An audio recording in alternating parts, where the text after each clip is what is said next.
Ketika abad 21 dimulai, evolusi manusia berada pada titik perubahan, seleksi alam, proses dari yang terkuat, terpintar, reproduksi tercepat dalam angka yang besar. Sebuah proses yang dulunya menjadi sifat-sifat yang disukai manusia, sekarang mulai menyukai sifat yang berbeda.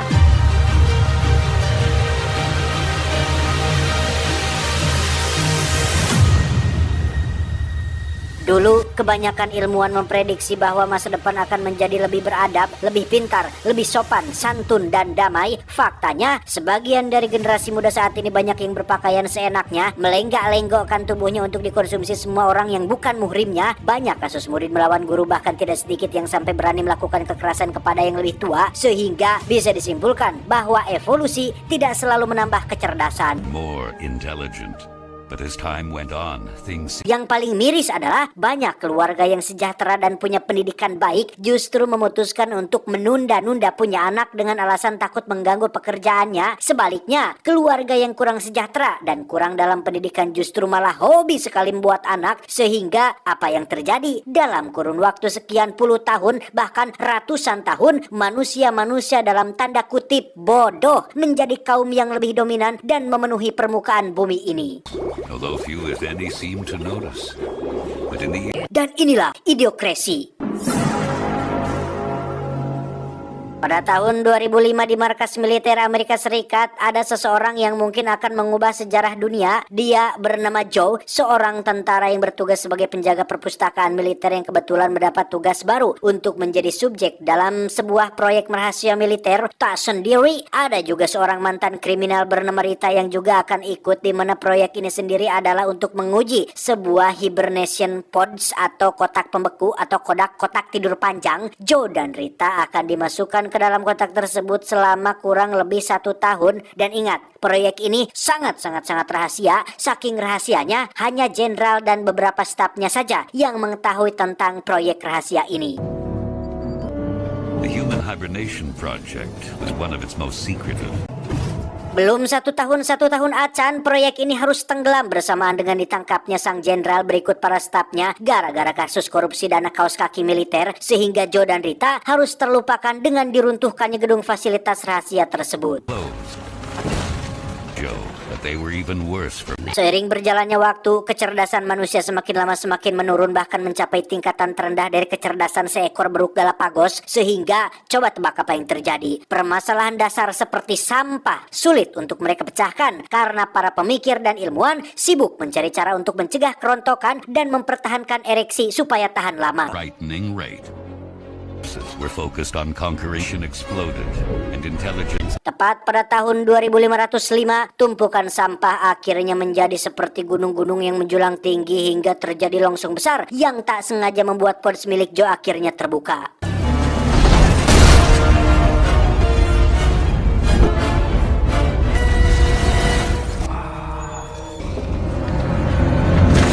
Sampai sini, Joe masih belum menyadari sedang berada di tahun berapa. Bahasa yang digunakan masih bahasa Inggris, tetapi lebih gegerenyeman atau terdengar seperti menggumam. Bahkan rumah sakit yang seharusnya bersih dan terawat nampak seperti gedung tak terurus dengan para pasien yang sama tak terurusnya.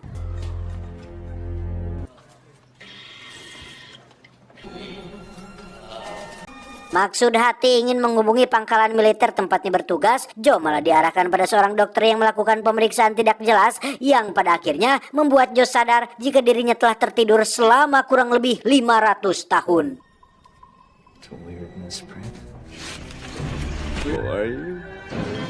Oh my God! Dan ya, Joe berada di tahun 2505 ketika dunia sedang mengalami krisis ekonomi, krisis sandang pangan dan segalanya. Bahkan film yang dianggap terbaik dan berhak mendapatkan piala Oscar tahun ini adalah sebuah film yang hanya menampilkan bujur atau pantat seseorang yang berdurasi 2 jam tanpa henti. It won 8 Oscars. Perlu diingat bahwa semua orang di tahun ini memiliki identitas masing-masing berupa tato pada lengan mereka, sehingga ketika Joe diketahui tidak punya itu, maka dia pun ditangkap oleh polisi dan langsung menjalani persidangan dengan hakim dan para saksi yang tidak kalah bodohnya. You would soon discover that in the future, justice Tak diduga, pengacara yang akan membela Joe di persidangan ternyata adalah Frito, orang pertama yang Joe temui ketika baru bangun dari tidur panjangnya, yang karena apartemennya rusak gara-gara Joe. Frito yang seharusnya menjadi pengacara pembela pun justru malah ikut menyudutkan si Joe hingga dia harus dijatuhi hukuman penjara. Oh my God!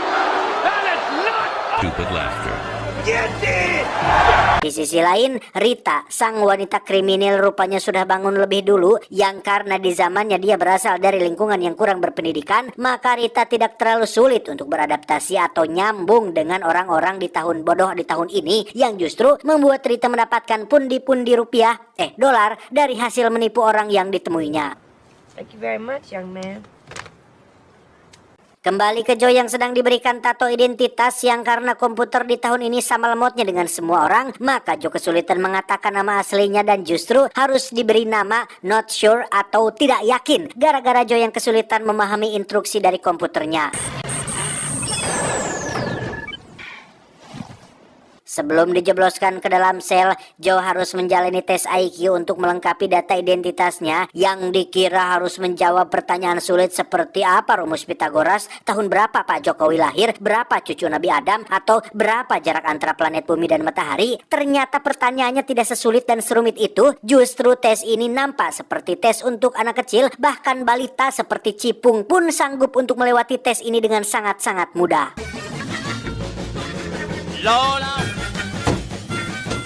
Tiba di penjara, Joe jelas akan menjadi bulan-bulanan semua narapidana IQ rendah di penjara ini, sehingga dengan memanfaatkan kecerdasan standar yang dimilikinya, Joe berhasil mengelabui seorang sipir seperti sedang mewaduli seorang anak kecil.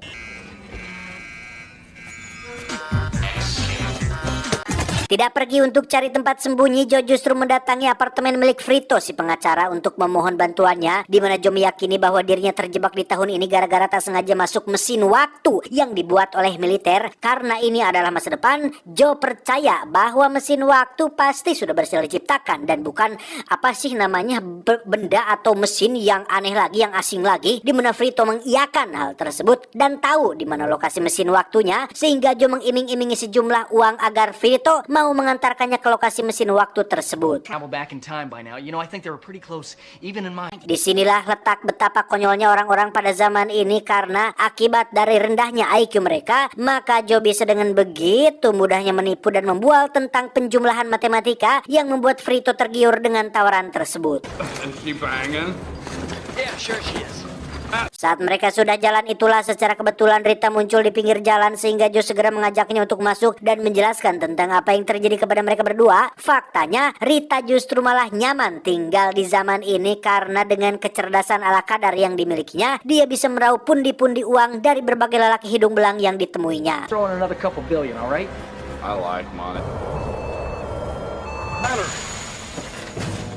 Dan ya, tepat saat mobil Frito mogok, muncullah beberapa petugas kepolisian yang datang untuk menangkap Joe, di mana aksi penggerebekan dan penangkapan ini sangat amat belegug sekali. Saking belegugnya, salah satu polisi bahkan salah mengarahkan bazukanya, yang justru malah menimbulkan kecelakaan pesawat. Setelah melakukan perjalanan yang cukup jauh, tibalah mereka di sebuah kota yang penuh dengan orang-orang yang tidak kalah bodohnya, yang karena Rita pergi ke toilet dan Frito masuk ke dalam kereta, membuat ketiganya harus terpisah satu sama lain, dengan Joe yang berhasil tertangkap oleh beberapa polisi yang sedang mengejarnya. Alih-alih akan kembali ke penjara, Joe justru dibawa ke White House alias Gedung Putih yang menjadi kediaman Presiden Amerika Serikat pada tahun itu, di mana Joe benar-benar terkejut saat mengetahui alasan kenapa dia dibawa ke sini, bahwa ternyata Joe dinyatakan sebagai orang paling pintar di dunia setelah berhasil mengerjakan tes IQ dengan nilai yang sempurna. Dan betapa terkejutnya Joe saat baru mengetahui jika Presiden Amerika Serikat di zaman ini ternyata bukan berasal dari kalangan politikus, melainkan seorang pegulat Smackdown sekaligus mantan pemain film dewasa bernama Camacho. Ini babangusnya, sehingga lagi-lagi Joe harus dihadapkan pada sebuah fakta bahwa semua orang pada zaman ini sudah tidak lagi peduli terhadap latar belakang pemimpinnya. Yang penting terkenal, punya banyak followers, dan bisa tampil baik di media. Itu sudah cukup untuk memimpin sebuah negara. Damn, they look like a peanut. Di depan rakyatnya, Presiden Camacho mengumumkan bahwa Joe adalah orang dengan IQ paling tinggi dalam sejarah alias orang paling jenius dan cerdas dalam sejarah, sehingga Joe ditunjuk sebagai Menteri Dalam Negeri yang akan menyelesaikan permasalahan dunia yang salah satunya adalah bercocok tanam demi untuk memenuhi kebutuhan makanan mereka yang saat ini sudah pada level krisis.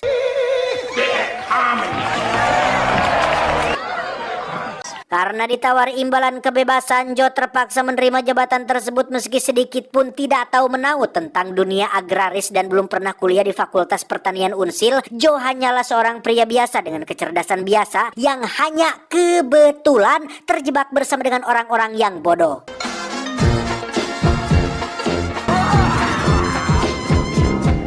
Karena tak mungkin melakukan ini sendirian, Joe pun menunjuk Frito sebagai penasihat pribadinya, yang karena Frito tidak lebih pintar dari seekor landak Guatemala, maka Joe justru malah semakin pusing dengan semua nasihat dan saran-sarannya. Okay, let's go take a look at those crops. Especially the Tak hanya Frito, Joe juga meminta Rita untuk dijadikan penasihat keduanya, yang mana ini adalah bagian dari rencana Joe untuk bisa kabur ke lokasi mesin waktu bermodalkan peta yang dibuat oleh si Frito. Namun karena petanya tidak jelas dan tidak pararuguh, maka Joe dan Rita pun membatalkan rencana tersebut. way to go, Frito. You know what? Just Kembali ke masalah krisis tanaman, Joe melihat bahwa hamparan ladang luas ini sudah mengalami kekeringan selama bertahun-tahun lamanya, yang sudah pasti penyebabnya adalah kekurangan air. Ternyata air yang digunakan untuk menyiram ladang ini adalah minuman merek Brando alias minuman elektrolit atau sejenis minuman olahraga seperti Ponari Sweat, Mijoe, Extra Boss, dan lain-lain yang diproduksi oleh sebuah perusahaan minuman raksasa yang memang menjadi minuman sehari-hari masyarakat pada zaman ini. Saking bodohnya mereka, air mineral justru adalah air yang menjijikan dan hanya digunakan untuk menyiram di toilet. Sungguh luar biasa kebelegugan mereka semua. watering crops with a sports drink? EA and the FCC, the basic component of all life. Dengan penuh kesabaran dan kelembutan, Joe mencoba menjelaskan bahwa air adalah sumber kehidupan untuk semua makhluk hidup termasuk tanaman, dan minuman olahraga merek Brando yang mereka semua konsumsi selama ini adalah minuman elektrolit yang tidak memiliki kandungan yang cukup untuk menumbuhkan tanaman. Namun meski mulut Joe sudah berbusa-busa menjelaskan semua hal itu, para staf kepresidenan tetap tidak mengerti, sehingga Joe memilih jalur alternatif, yakni dengan mengklaim bahwa dirinya mampu berbicara dengan tumbuhan. Finally gave up on logic and reason. Electrolytes were salts that had been missing that over time to the Dust Bowl. As Secretary Bowl would end, Akibat dari keputusan Joe tersebut, seluruh karyawan perusahaan Brando pun melakukan demonstrasi di depan Gedung Putih untuk menyuarakan tentang keputusan Joe yang sudah menyebabkan banyak dari mereka dipecat oleh perusahaan, sehingga Joe akhirnya disalahkan atas kekacauan yang sedang terjadi. Rehabilitation? One night?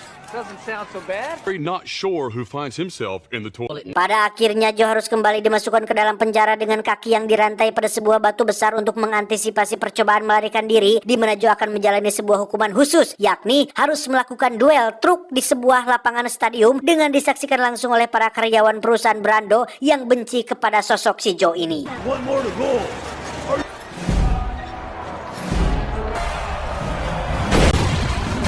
Yang menarik adalah Joe akan melawan 2 truk penghancur beserta 1 truk raksasa yang ukurannya terlalu besar, saking besarnya bahkan menghancurkan stadium ini. Sedangkan truk yang akan Joe kendarai sendiri merupakan mobil biasa dengan senjata yang diambil dari mainan kesukaannya Mbak Mia Khalifa, sehingga akan cukup sulit bagi Joe untuk menghadapi masalah yang satu ini, terlebih lagi ketika batu yang mengikat kakinya harus dibawa tepat di atas mobilnya.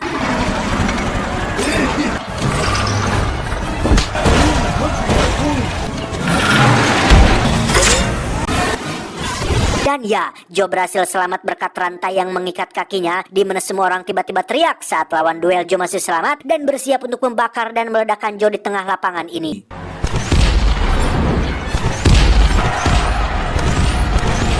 Di tempat lain, Rita dan Frito nampak kasihan melihat nasib Joe yang harus menjadi bulan-bulanan semua orang yang ada di kota, di mana Rita tak sengaja melihat satu tanaman yang tumbuh tepat di pengarakan rumahnya, sehingga mereka berdua segera meluncur ke stadion untuk memberitahu Presiden Camacho tentang keberhasilan ini. Frito, come here, look! Come on, Frito, hurry! It's working everywhere! Come on, Frito, hurry! Karena Rita dicegat penjaga dan Presiden Camacho terlalu fokus menonton, Rita pun harus menggunakan cara lain atau alternatif lain untuk membuat Presiden dan semua orang melihat semua tanaman di ladang, yakni dengan membayar seorang kameramen amatir untuk pergi ke tanah ladang dengan ditemani oleh Frito yang akan menjadi penunjuk jalannya. Wanna make some money? I like money. Kembali ke Joe yang masih dikejar oleh lawan duelnya, dia melihat sebuah kesempatan untuk bisa selamat, yaitu dengan meraih sebuah mic dan mencoba untuk berpidato di depan khalayak ramai. Everyone, just take it easy, okay? But I'm telling you, if you put water on... Dengan pemilihan kata yang tepat, nada yang tegas, kalimat yang jelas dan lugas, Joe berharap bisa menginfluence dan membuat haru orang-orang yang mendengar pidatonya. Namun pada kenyataannya, jangankan haru, mengerti saja mereka belum tentu, sehingga jangan salahkan Mas Aldi Tahir apabila Joe akan tetap mati oleh lawan duelnya.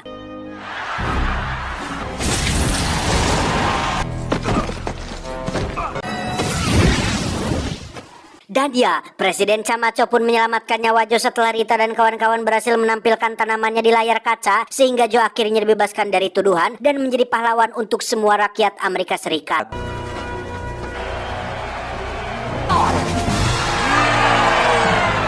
Berkat kesuksesannya, Joe pun ditunjuk sebagai wakil presiden dan menjadi harapan yang akan membawa semua orang menuju peradaban yang lebih baik. Sementara mesin waktu yang pernah Frito ceritakan nyatanya hanyalah sebuah taman bermain dengan beberapa visual tentang sejarah di masa lalu. Charlie Chaplin and his evil Nazi regime enslaved Europe. Seiring berjalannya waktu, Joe akhirnya terpilih menjadi Presiden Amerika Serikat dengan Frito sebagai wakil presidennya. Sementara Rita diperistri si Joe sebagai orang yang sama-sama berasal dari masa lalu. Joe dan Rita memiliki 3 anak yang merupakan 3 anak paling pintar di dunia pada zaman itu. Sementara wakil presiden Frito menikah dengan 8 wanita dan memiliki 28 anak, sehingga sejarah nampaknya masih akan begini-begini saja untuk beberapa ratus tahun ke depan. Namun setidaknya Joe berhasil membalikkan nasibnya sendiri dan cukup baik untuk seorang pria yang punya kepintaran rata-rata.